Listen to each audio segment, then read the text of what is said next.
എല്ലാ പ്രിയമുള്ളവർക്കും നമസ്കാരം. ഓം പൂർണ്ണമദ പൂർണ്ണമിദം പൂർണ്ണാത് പൂർണ്ണമുദച്യതേ പൂർണ്ണസ്യ പൂർണ്ണമാദായ പൂർണ്ണമേവാവശിഷ്യതേ. ഭാരതത്തിലെ ഋഷിവര്യന്മാർ രചിച്ച ഒരു ശ്ലോകമാണ് ഞാനിപ്പോൾ ഇവിടെ ചൊല്ലിയത്. ഈ ശ്ലോകത്തിൻ്റെ അർത്ഥം പൂർണ്ണത്തിൽ നിന്നും പൂർണ്ണമുണ്ടായിരിക്കുന്നു, പൂർണ്ണത്തിൽ നിന്നും പൂർണ്ണം എടുത്തു മാറ്റിയാൽ അവശേഷിക്കുന്നതും പൂർണ്ണം തന്നെ. ഞാനില്ലാതായാലും, എൻ്റെ ഈ ശരീരം ഇല്ലാതായാലും, ഈ പ്രപഞ്ചത്തെ സൃഷ്ടിച്ച ആ ആത്മാവ് അവിടെ തന്നെ നിൽക്കും.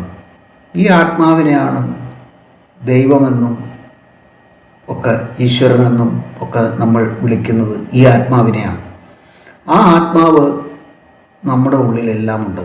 ഈ പ്രപഞ്ചത്തിൽ അങ്ങോളം ഇങ്ങോളമുണ്ട്. അതിനെ കണ്ട് അറിഞ്ഞ് അനുഭവിച്ച് നടന്ന ആളുകളാണ് മഹാന്മാരായിട്ടുള്ള വ്യക്തിത്വങ്ങൾ. അതായത് പൂർണ്ണത്തിൽ നിന്ന് പൂർണ്ണം എടുത്തു മാറ്റിയാൽ, ഞാൻ ഈ ഭൂമിയിൽ ഇല്ലാതായാലും അവിടുന്ന് ആ മഹത്തായ ആ വെളിച്ചം അത് ഇവിടെ തന്നെ ഉണ്ടാവും. ശ്രീനാരായണ ഗുരുദേവൻ അത് തന്നെയാണല്ലോ പറയുന്നത്. വിലപിടിയാതെ വിളക്കുതിക്കയും പുലികയും ഇല്ലിത് കണ്ടുപോയിടണം. അത് കണ്ടുപോയിടണം, നമ്മളത് മനസ്സിലാക്കണം. അത് പൊലിയില്ല. അത് ഇവിടെ സ്വയംഭൂവായിട്ട് ഇവിടെ ഉണ്ടായിരുന്നതാണ് ആത്മാവ് എന്നത്. അറിവ്, ഗുരുദേവൻ അതിനെ അറിവ് എന്നാണ് വിളിക്കുന്നത്. അറിവ് ഇവിടെ ഉണ്ടായിരുന്നതാണ്. അതിനെ വിജ്ഞന്മാർ പല രൂപത്തിൽ പല ഭാവത്തിൽ അതിനെ അറിയുന്നു, അതിനെ അനുഭവിക്കുന്നു എന്ന് വേണം പറയാൻ. അനുഭവിക്കുകയാണ് ചെയ്യുന്നത്. അതല്ലാതെ ആത്മാവ് ആണ് സത്യം എന്നിങ്ങനെ എഴുതി പഠിച്ചത് കൊണ്ട് മാത്രം കാര്യമില്ല. അല്ലെങ്കിൽ അതിങ്ങനെ ദിവസവും ഉരുവിട്ടുകൊണ്ട് ഇരുന്നിട്ട് മാത്രം കാര്യമില്ല. അതിനെ അനുഭവിക്കണം, അതിനെ അറിയണം. നിങ്ങളിൽ ഹൃദയത്തിൽ ശുദ്ധിയുള്ളവന്മാർ ഭാഗ്യവാന്മാർ. എന്തെന്നാൽ നിങ്ങൾ ദൈവത്തെ കാണും. ദൈവത്തെ കാണും എന്ന് പറയുന്നത് കണ്ണുകൊണ്ട്, നഗ്ന നേത്രങ്ങൾ കൊണ്ട് കാണും എന്നാണ് നമ്മൾ അർത്ഥമാക്കുന്നത്. അപ്പോൾ ശരീരത്തിന് അത്രയ്ക്കുള്ള പ്രസക്തിയാണ്. ശരീരം വേണം ആത്മാവിന്. നമുക്കിത് കണ്ട് മനസ്സിലാക്കണമെങ്കിൽ നമുക്ക് കണ്ണുകൾ വേണമല്ലോ. അപ്പോൾ ശരീരത്തെ നിഷേധിക്കാൻ പാടില്ല, ആത്മാവിനെ നിഷേധിക്കാൻ പാടില്ല, ശരീരത്തെ നിഷേധിക്കാൻ പാടില്ല. ഇത് രണ്ടും ഒന്ന് തന്നെ എന്ന രൂപത്തിൽ വർത്തിക്കണം. പക്ഷേ ഭൗതികമായ ഈ ലോകത്തിൽ നാം മരണപ്പെട്ട് കഴിഞ്ഞാൽ പിന്നെ ജഡമായി, ചിജ്ജട ചിന്തനം അതിനെക്കുറിച്ചുള്ളതാണ്. ജഡമായി മാറി. ജഡമായ തൻ്റെ ശരീരത്തെ എന്ത് ചെയ്യണം ഗുരു എന്ന് ചോദിച്ചപ്പോൾ ശ്രീനാരായണ ഗുരുദേവൻ പറഞ്ഞത് വളരെ വിഖ്യാതമായിട്ടുള്ള ഒരു കാര്യമാണ് പറഞ്ഞത്. അതിനെ കൊണ്ടുപോയി വാഴയുടെ ചോട്ടിൽ കൊണ്ടുപോയി കുഴിച്ചിടാനാണ് പറഞ്ഞത്. അത്രയ്ക്കുള്ള പ്രസക്തിയുള്ളൂ. പിന്നീട് അതിന് നമ്മൾ ജീവിച്ചിരിക്കുമ്പോഴാണ് ശരീരത്തിന് പ്രസക്തി. മരണപ്പെട്ട് കഴിഞ്ഞാൽ പിന്നെ ശരീരത്തിന് പ്രസക്തിയില്ല. ശരീരത്തിന് യാതൊരു തരത്തിലുള്ള പ്രസക്തിയും ഇല്ല. പിന്നെ അതിനെ കുടിയിരുത്തി, അതിനെ സമാധിയിരുത്തി. സമാധി എന്ന് പറയുന്നത് എന്താണ് എന്ന് ഇവർക്ക് അറിയില്ല. അതുകൊണ്ടാണ് അവർ സമാധി എന്നൊക്കെ പറഞ്ഞുകൊണ്ടിരിക്കുന്നത്. നമ്മൾ കേട്ടല്ലോ, ഒരു വാർത്ത വന്നു, അവരുടെ മക്കൾ, ആ സ്വാമിയുടെ മക്കൾ സമ്മതിക്കുന്നില്ല, കല്ലറ പൊളിക്കാൻ സമ്മതിക്കുന്നില്ല. ഗവൺമെൻറ് ഉത്തരവിട്ട്, സർക്കാർ ഉത്തരവിട്ട്, കോടതി ഉത്തരവിട്ട് കല്ലറ പൊളിക്കുകയും എടുത്ത് പോസ്റ്റ്മോർട്ടം, ആ മൃതശരീരം എടുത്ത് പോസ്റ്റ്മോർട്ടം ചെയ്യുകയും ഒക്കെ ചെയ്തു. എന്തൊക്കെ തരത്തിൽ കുത്തി നിറച്ചാലും, ഈ സുഗന്ധദ്രവ്യങ്ങൾ എങ്ങനെയൊക്കെ കുത്തി നിറച്ചാലും അത് ജീർണിച്ച് പോവുക തന്നെ ചെയ്യും. ആ ആത്മാവ്, അതാണ് കാര്യം. ആത്മാവെന്ന് പറയുന്നത് അദ്ദേഹത്തിൻ്റെ മാത്രം ആത്മാവല്ല, നമ്മുടെ ഉള്ളിലുള്ള ആത്മാവും അദ്ദേഹത്തിൻ്റെ ഉള്ളിലുള്ള ആത്മാവും എല്ലാം ഒന്ന് തന്നെ, ഒരേ ചൈതന്യം തന്നെയാണ് ഇരിക്കുന്നത്. അദ്ദേഹത്തിന് പ്രത്യേകമായിട്ടുള്ള ഒരു ആത്മാവൊന്നുമില്ല. പിന്നെ ആത്മസാക്ഷാത്കാരം നേടിയ ആളുകൾ, അവർക്ക് ചില ശക്തിവിശേഷങ്ങളൊക്കെ ഉണ്ടാവുക സാധ്യമാണ്. അതുകൊണ്ടാണ് ഗുരുദേവൻ, ശ്രീനാരായണ ഗുരുദേവൻ മണിക്കൂറുകളോളം ആറ്റിൽ മുങ്ങി കിടന്നതിന് ശേഷം കല്ലുമായി പൊങ്ങി വന്നതും ഒക്കെ നമുക്കറിയാവുന്ന കാര്യമാണ്. അങ്ങനെയുള്ളവർക്കൊക്കെ അത് സാധിക്കും. പക്ഷേ ഇവിടെ സംഭവിച്ചത് എന്താണ്? ഒരു ശരീരം കൊണ്ടുള്ള ഒരു കളി ആണ് അവിടെ മക്കൾ കളിക്കാൻ ശ്രമിച്ചത്. എന്നാൽ ഈ മക്കളുടെ ശരീരഭാഷ നോക്കുക, അവരത് അതിഭയങ്കരമായിട്ട് അവർ വിശ്വസിക്കുന്നു. തങ്ങളുടെ അച്ഛൻ സമാധിയായി, പക്ഷെ സമാധി എന്നുള്ളതിൻ്റെ അർത്ഥം അവർക്കറിയില്ല അപ്പോഴും. പക്ഷെ അവരത് അതിഭയങ്കരമായി അവരുടെ ശരീരഭാഷയിൽ നിന്ന് നമുക്ക് മനസ്സിലാകുന്നത് അതാണ്. അതിഭയങ്കരമായ ഒരു വിശ്വാസമാണ് അവരെ നയിച്ചത്. ആ വിശ്വാസം എന്ന് പറയുന്നത് എന്താണ്? തങ്ങളുടെ അച്ഛൻ മരിച്ചിട്ടില്ല, ആത്മാവൂടെ തന്നെ ഉണ്ട് എന്നൊക്കെയാണ് അവർ വിശ്വസിക്കുന്നത്. അതുകൊണ്ടാണ് ആ ശരീരം അവർ എടുക്കണ്ട എന്നൊക്കെ പറഞ്ഞത്. പക്ഷേ അതും പൊളിച്ചു. അത് ഹിന്ദു ധർമ്മവുമായിട്ട് യാതൊരു ബന്ധവുമില്ലാത്ത കാര്യങ്ങളാണ് ഇവർ ഈ പറയുന്നത്. ഹിന്ദു ധർമ്മത്തിൽ എവിടെയാണ് സമാധി ഇരിക്കണം എന്നുള്ള ഒരു സംഗതി എവിടെയാണ്? ശ്രീനാരായണ ഗുരുദേവൻ അങ്ങനെയാണെങ്കിൽ പറയുന്നത് എന്താണ്? തൻ്റെ ശരീരം കൊണ്ടുപോയി വാഴയുടെ ചോട്ടിൽ കൊണ്ട് ഇടാനല്ലേ പറഞ്ഞത്? വാഴയുടെ ചോട്ടിൽ വളമായിട്ട് ഇടാനാണ് പറഞ്ഞത്. എന്നാൽ അപ്പുറത്ത് നോക്കുക, ഒരു കുറുവാച്ചൻ, കടുവ എന്ന സിനിമയ്ക്ക് കാരണമായ ഒരു കുറുവാച്ചൻ ഇപ്പോഴും ജീവിച്ചിരിപ്പുണ്ട്. അദ്ദേഹം തൻ്റെ ശരീരം, ഭൗതിക ശരീരം മെഡിക്കൽ കോളേജിന് കൊടുക്കാനാണ് അദ്ദേഹം എഴുതി വച്ചിരിക്കുന്നത്, മക്കളുടെ സമ്മതത്തോടെ. ഇനി ആശാ ലോറൻസിൻ്റെയും ഒക്കെ പ്രശ്നങ്ങളിലേക്ക് വരുമ്പോൾ അതുപോലൊരു പ്രശ്നം അവിടെ ഉണ്ടാവാതിരിക്കാൻ വേണ്ടിയിട്ടാണ് അദ്ദേഹം അത് മുൻകൂട്ടി കണ്ടിട്ടാണ് അദ്ദേഹം അത് ചെയ്തത്. തൻ്റെ ശരീരം മണ്ണായി പോയതുകൊണ്ട് ഒരു പുഴുക്കൾക്ക് തിന്നാൻ കൊടുത്തത് കൊണ്ട് മാത്രം ഒരു കാര്യവുമില്ല, ഒരു അർത്ഥവുമില്ല. അപ്പോൾ കുട്ടികൾ പഠിക്കട്ടെ, ഭാവിയിലേക്ക് മനുഷ്യ ശരീരത്തെക്കുറിച്ച് പഠിക്കുന്ന പുതിയ കുട്ടികൾ പഠിക്കട്ടെ. അവർക്ക് വേണ്ടി ദാനം ചെയ്യുകയാണ് ആ വലിയ മനുഷ്യൻ ചെയ്തത്. ഇതൊക്കെയാണ് നമ്മളിവിടെ മനസ്സിലാക്കേണ്ടത്. അതല്ലാതെ ഹിന്ദു ധർമ്മം എന്നൊക്കെ പറഞ്ഞ് ആളുകളെ വഴിതെറ്റിക്കാനും തമ്മിലടിപ്പിക്കാനും ഒക്കെ ഒന്നും ചെയ്യരുത്, ചെയ്യാൻ പാടില്ല. കുറേ സംഘടനകൾ വന്നതുകൊണ്ട് ഹിന്ദുവിൻ്റെ ധർമ്മം എന്താണ്? ഹിന്ദു ധർമ്മം എന്താണ്? സനാതന ധർമ്മം എന്ന് പറയുന്നത് സനാതനമായിട്ടുള്ള ധർമ്മമാണ്. സത്യം, ധർമ്മം, നീതി, ഇതാണ് ധർമ്മം, ഇതാണ് സനാതന ധർമ്മം എന്ന് പറയുന്നത്.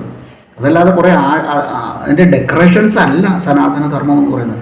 നിങ്ങൾ എപ്പോഴാണോ സത്യവും ധർമ്മവും നീതിയും അനുഷ്ഠിക്കുന്നത് അപ്പോഴാണ് നിങ്ങൾ ശരിയായ സനാതന ധർമ്മിയാകുന്നുള്ളൂ. അതല്ലാതെ കുറേ പൂജാതി കർമ്മങ്ങൾ ചെയ്തത് കൊണ്ട് കുറേ ഇവിടെ ഒരു കച്ചവട ലക്ഷ്യം ഇല്ലേ എന്ന് ആളുകൾ സംശയിച്ചു പോയാൽ അവരെ കുറ്റം പറയാൻ പറ്റില്ല. ഇപ്പോൾ ഭക്തിയാണുള്ള ഒരു കച്ചവട രംഗം എന്ന് പറയുന്നത്. അവിടെ ഈ അമ്പലത്തിലേക്ക് വന്ന വഴിപാടും കാര്യങ്ങളും ഒക്കെ വന്ന് ഇദ്ദേഹത്തിൻ്റെ ഭക്തി വർദ്ധിച്ച് എന്തൊക്കെയാണ് അവിടെ നടക്കുന്നത് നമുക്കറിയില്ല. ഏതായാലും ഇതൊന്നും ഹിന്ദു ധർമ്മത്തിൽപ്പെടുന്ന കാര്യങ്ങളല്ല. ഹിന്ദു ധർമ്മം എന്ന് പറയുന്നത് സത്യം, ധർമ്മം, നീതി, അതാണ് ഹിന്ദു ധർമ്മം എന്ന് പറയുന്നത്. വേദാന്ത മതമാണ് ഹിന്ദു മതം എന്ന് പറയുന്നത്, വേദാന്തികളുടെ മതം. നമ്മളൊക്കെ വേദാന്തികളായിട്ടിരിക്കണം. എന്താണ് വേദാന്തം എന്ന് പറയുമ്പോൾ? വേദം എന്ന് പറഞ്ഞാൽ അറിവ് നേടണം. ആ അറിവിൻ്റെ രീതിയിൽ നമ്മൾ ജീവിക്കാൻ കഴിയണം. ബ്രഹ്മത്തിൽ അധിഷ്ഠിതമായിട്ടുള്ള, ബ്രഹ്മം എന്ന് പറയുന്നത് ആത്മാവിൽ അധിഷ്ഠിതമായിട്ടുള്ള ആത്മാവിൻ്റെ ശക്തി അനന്തമുണ്ട് എന്ന് നമുക്കറിയാം. ഗുരുദേവൻ പറഞ്ഞിട്ടുള്ള കാര്യങ്ങളൊക്കെ നമുക്കറിയാം. അപ്പോൾ ഈ കടുവ സിനിമയ്ക്ക് കാരണമായിട്ടുള്ള ആ ആളുടെ ശരീരം എന്താണ് അവർ ചെയ്യാൻ പോകുന്നത്? അവർ കൊടുക്കുകയാണ്. അവർ കുട്ടികൾക്ക് പഠിക്കാനായിട്ട് കൊടുക്കുകയാണ് ചെയ്യുന്നത്. ഭാവി തലമുറയ്ക്ക്, ഭാവിയിലേക്കുള്ള ഡോക്ടർമാരെ സൃഷ്ടിക്കുന്ന ഇടത്തേക്ക് കൊടുക്കുകയാണ് ചെയ്യുന്നത്. അതാണ് ഏറ്റവും നല്ലൊരു കർമ്മം. അതാണ് ഹിന്ദുധർമ്മം. ഹിന്ദുധർമ്മം എന്ന് പറയുന്നത് അതാണ്, കൊടുക്കുക എന്നുള്ളതാണ്, ത്യാഗം ചെയ്യുക എന്നുള്ളതാണ് ഹിന്ദുധർമ്മം എന്ന് പറയുന്നത്. ഇങ്ങോട്ടൊന്നും ചോദിക്കാതെ എല്ലാം അങ്ങോട്ട് കൊടുക്കുന്ന അതാണ് ഹിന്ദുധർമ്മം എന്ന് പറയുന്നത്. ഇത് മനസ്സിലാക്കാതെ ഒരാളെ കൊണ്ടുവന്ന് ഇരുത്തി അവിടെ പൂജാതി കർമ്മങ്ങളൊക്കെ നടത്തി വഴിപാടുകൾ. എന്തിനാണ് ദൈവത്തിന് വഴിപാട്? എന്തിനാണ്?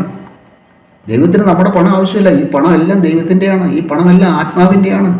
പിന്നെ പ്രത്യേകിച്ച് കുറേ പണത്തിൻ്റെ ആവശ്യമൊന്നുമില്ല. ചില ആളുകൾ അവരുടെ കാര്യസാധ്യത്തിന് വേണ്ടി കൈമണി ഒടിക്കുന്നു, കൈക്കൂലി കൊടുക്കുന്നു, ദൈവത്തിന് കൈക്കൂലി കൊടുക്കുന്നു. അങ്ങനെ ഒരു ആൾ ദൈവമായിട്ട് ഇദ്ദേഹത്തെ മാറ്റി കഴിഞ്ഞിട്ടുണ്ടെങ്കിൽ പിന്നെ അവിടെ സമ്പത്തായാലോ, പിന്നെ അവിടെ സമ്പന്നതയായി. അത് ഈ മക്കൾക്ക് അനുഭവിക്കാം.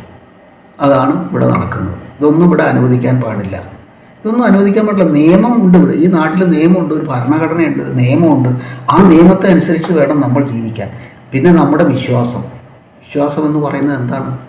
ഒരുവന് അവനവനിൽ തന്നെയുള്ള വിശ്വാസത്തിനാണ് യഥാർത്ഥത്തിൽ വിശ്വാസമെന്ന് എല്ലാ ഗ്രന്ഥങ്ങളിലും പറഞ്ഞിരിക്കുന്നത്. താൻ തന്നെ വിശ്വസിക്കുക.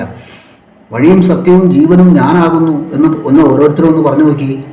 അവർ തന്നെയാണത്. അത് ഇടയ്ക്ക് ജീസസ് ക്രൈസ്റ്റ് പറയുകയുണ്ടായല്ലോ. അതായത് ദൈവപുത്ര എന്ന് അദ്ദേഹത്തെ വിളിച്ചു കഴിഞ്ഞപ്പോൾ അദ്ദേഹം പറഞ്ഞു, ഞാൻ മാത്രമല്ല നിങ്ങളും ദൈവപുത്രന്മാരാണ്. പുത്രികൾ വന്ന് ചോദിച്ചില്ലാത്തതുകൊണ്ട് അദ്ദേഹം പുത്രിയുടെ കാര്യം പറഞ്ഞില്ല. നിങ്ങളും ദൈവം, അപ്പം നമ്മളൊക്കെ ദൈവത്തിൻ്റെ പുത്രന്മാരാണ്. ഈ കാര്യങ്ങളെല്ലാം മനസ്സിലാക്കി. ഇതാണ് സനാതന ധർമ്മം എന്ന് പറയുന്നത്. അമേരിക്കയിലിരുന്ന്, ഇസ്രായേലിലിരുന്ന് ജീസസ് പറഞ്ഞോ, ഇവിടെ ഇരുന്ന് ബുദ്ധൻ പറഞ്ഞോ എന്നൊന്നും ഉള്ള ഇതൊന്നുമല്ല. ഹിന്ദു എന്ന് പറയുന്നത് ആരാണ്? ഇപ്പോൾ ഇവർ ചില ആളുകൾ പറയുന്നത് പോലെ ഹിന്ദു എന്ന് പറയുന്നത് ചില ചട്ടക്കൂടിൽ ഒതുങ്ങേണ്ട ഒരു സാധനമല്ല. അതൊരു സംസ്കാരമാണ്, ഒരു സംസ്കാരമാണ്. അത് മനസ്സിലാക്കുക, അത് മനസ്സിലാക്കി പെരുമാറുക. സമാധി എന്നൊക്കെ പറയുന്നത് എന്താണെന്ന് അറിയാൻ പാടില്ലാത്ത കുറേ ആളുകൾ വന്ന് ഹിന്ദുവിൻ്റെ പേരും പറഞ്ഞ് ആളുകളെ തമ്മിൽ തല്ലിച്ച്, തമ്മിലടിപ്പിച്ച്, സ്വന്തം കാര്യസാധ്യത്തിനായിട്ട് ഈ മക്കളുടെ ആ ശരീരഭാഷ നോക്കൂ. അവർ അതിശക്തമായിട്ട് അവർക്കൊരു ലക്ഷ്യമുണ്ട്. ഇപ്പോൾ ഒരുവനെ കൊല്ലാൻ തുനിഞ്ഞിറങ്ങിയാൽ അയാൾക്ക് മരണപ്പെടുകയും എന്നൊരു പല്ലവി നമ്മൾ കേട്ടിട്ടുണ്ട്. അല്ലെങ്കിൽ തൻ്റെ കോഴി കുഞ്ഞുങ്ങളെയൊക്കെ കടലെടുത്തതിന് കടൽ കുടിച്ചു പറ്റിക്കാൻ പോയ ആ നിശ്ചയദാർഢ്യം അതാണ് വിൽ പവർ എന്ന് പറയുന്നത്. അതാണ് വിശ്വാസം എന്ന് പറയുന്നത്. അവർക്ക് ആ വിശ്വാസമുണ്ട്. ഇവിടെ ഇങ്ങനെയൊക്കെ ചെയ്തു കഴിഞ്ഞിട്ടുണ്ടെങ്കിൽ കാര്യങ്ങളൊക്കെ സാധിക്കും എന്നുള്ള ഒരു വിൽ പവർ ആണ് അവരുടെ ആ ശരീരഭാഷയിൽ നിന്നും നമുക്ക് മനസ്സിലാവുന്നത്. ഏതായാലും ഇവരെ കാണിക്കുന്ന ഒന്നും ഹിന്ദു ധർമ്മത്തിൽ പെടുന്ന ഒരു കാര്യമല്ല. വെറുതെ നമ്മളത് പറയരുത്. ഹിന്ദു ധർമ്മം എന്ന് പറയുന്നത് സത്യം, ധർമ്മം, നീതി, ഇതാണ് സനാതനമായ ധർമ്മം. ധർമ്മത്തിൽ ത്യാഗം, ഇതൊക്കെയാണ് സനാതന ധർമ്മം എന്ന് പറയുന്നത്. ത്യജിക്കാനുള്ള മനസ്സ്. ഇപ്പോൾ അലക്സാണ്ടറെ കൊല്ലാനായിട്ട് വന്നു കഴിഞ്ഞപ്പോൾ പാറപ്പുറത്തിരുന്ന പുരൂരവസ് പറഞ്ഞു, താങ്കൾ എന്നെ കൊന്നു, കുഴപ്പമില്ല, എൻ്റെ ശരീരമാണ് പോകുന്നത്. പക്ഷെ ഞാനെന്ന് പറയുന്ന ശരിക്കും ഞാനെന്ന് പറയുന്ന ആരാണ്? ഞാനെന്ന് പറയുന്നത് എൻ്റെ ആത്മാവാണ്. എൻ്റെ ആത്മാവാണ് ഞാൻ. ആത്മാവിനെ കൊലപ്പെടുത്താനായിട്ട് സാധിക്കില്ല, ഒരാൾക്കും സാധിക്കില്ല.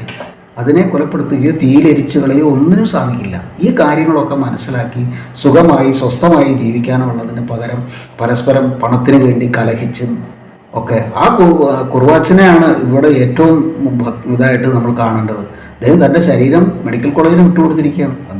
അദ്ദേഹത്തേക്കാണ് പോയിട്ട് പൂജിക്കേണ്ടത് എന്നാണ് ഞാൻ പറയുന്നത്.